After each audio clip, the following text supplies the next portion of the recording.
Hey everybody, welcome back. My name is Abby. I'm with Fitness is Medicine. Today we're going to do another great circuit strength training workout that you can do in your home with minimal equipment, minimal space, and easy to follow directions.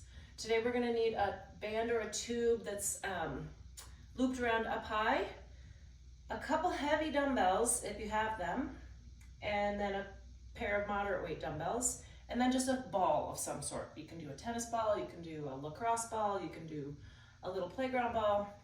If you don't have a ball, you could use, really anything small. Okay, and I think that's it. So remember to come into these workouts warmed up and ready to move. So 5 to 10 minutes of a cardio workout. I would do that with you, but it gets kind of boring just watching me walk on the treadmill or something. So you can do that. Walk up and down your stairs a couple times, maybe walk around your house, walk around the block, just to get your heart rate up a little bit. You can do a full cardio workout and then come into this. That would be great. But the purpose of it is really to get your heart rate up a little bit and your muscles and joints warmed up, especially if you do have arthritis or if you have any joint pain. It can help to get warmed up and get those, get that blood flowing, get the lubrication going so that you're ready for exercise. Okay, we're gonna sit down here and do a lat pull down. So I don't have really high ceilings in my house or a place to loop a band that would work that way. So I can loop it through the top of my door and then sit on the ground. The point is you just want to be pulling down. So there's these big muscles in your back, your latissimus dorsi, and they help you pull down. So like if you're doing a pull-up or if you have to pull yourself up onto something, those are those muscles that are working. So that's why we want to be able to pull down. So shoulders down and back. Squeeze those shoulder blades down and back. You're pulling those bands straight towards your armpits, driving your elbows towards the floor. Good posture here.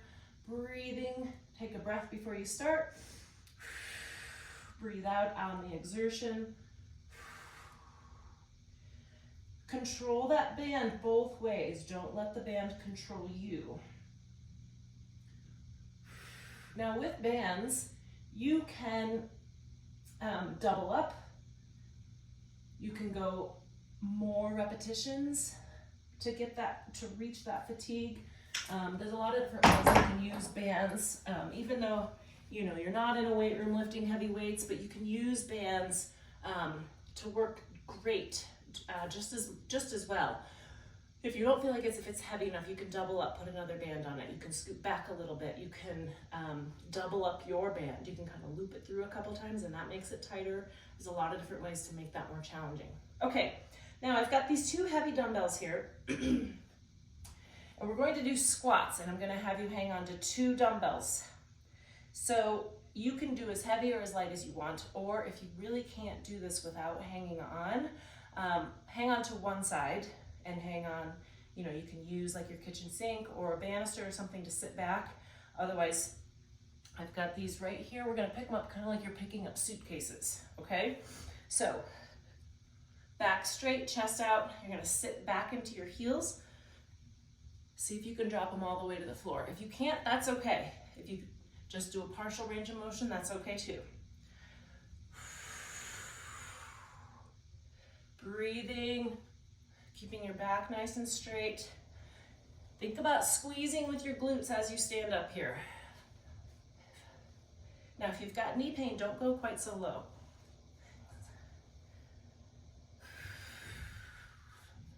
When you're lifting heavier weights like this, you also engage your core a little bit more. Think about squeezing your glutes on the way up, keeping those knees straight over your ankles.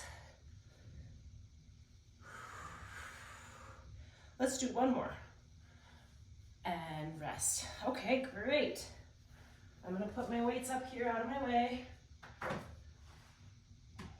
Regardless of whether you have a nice place to rack your weights or not, move them out of the way for when you keep exercising. You can always go get them for the next set all the way through, but keeping them out of the way is safer, especially for doing balance exercises, things like that. Okay, we're gonna lower to the floor.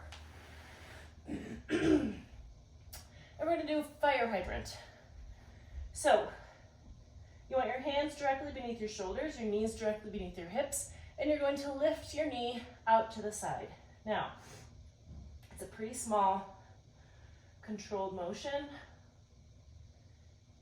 I want you to keep your back flat. Now, it's easy to want to be an overachiever here, really get it up there. And that's, I mean, it's okay, but we want to really isolate your glutes here.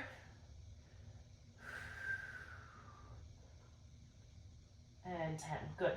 Smaller range of motion will engage those glutes more than if you were to really lift it as high as you possibly can.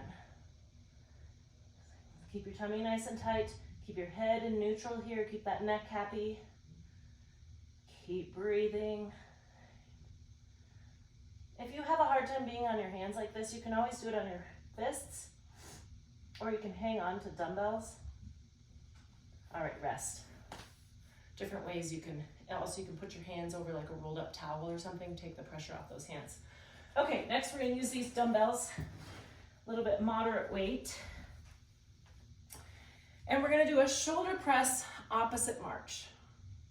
So start with your dumbbells right here, and you're gonna press one side while you march with the other knee. Now, this is also a balance challenge, similar to the one we did the last time, but this is adding weight and adding a shoulder press. Tummy nice and tight here. When you press weight over your head, you want to use your core as much as possible to help protect your back, which is also part of your core, but you want your core working equally. Breathing. Never hold your breath with these exercises.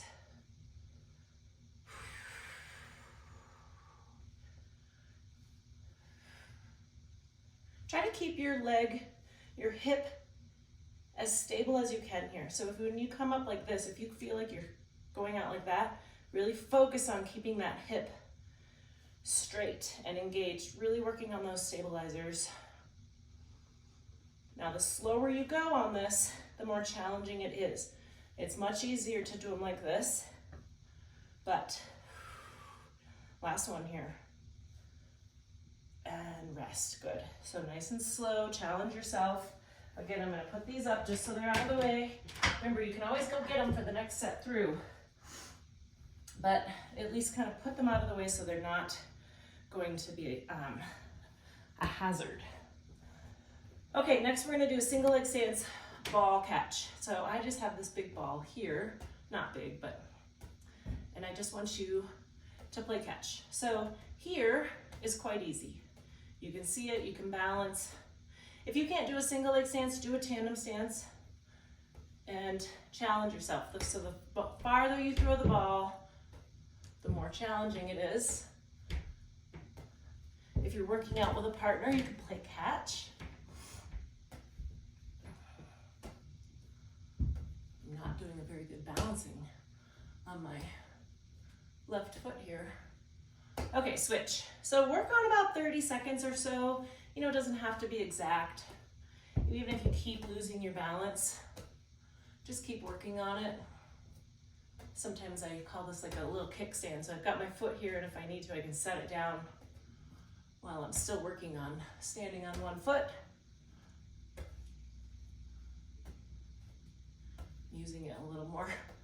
Today, I'm wearing my running shoes, which are a little bit more cushy, so they're a little more challenging to balance in. And rest. Okay, good. Final one, we're gonna lower down to the floor, and we're gonna do a plank, but we're gonna do it a little bit more challenging today. And you don't have to do it this way. If you find you wanna just hold the plank, that's okay. But we're gonna start off on your hands. I'm gonna lower to your elbows and come back up. Now, alternate which hand you lead with. Keep those hips straight. Keep your neck straight. We've got 5 more seconds. Like I said, if this is too much, just hold one way or the other. That's a really big challenge. And if you've got any shoulder pain, You might not want to try that, but then just hold either on your hands or on your elbows. Okay, go through these 1 or 2 more times. Really get the benefit of that extra strength work. Do a little cardio in between, get that heart rate up, get a little more cardiovascular work and a little bit more calorie burn. And then when you're finished, do a good cool down and stretch. If you have any questions or need any modifications, please feel free to reach out privately or in the comments. Otherwise, have a great workout and we'll see you next time. Thanks, everybody.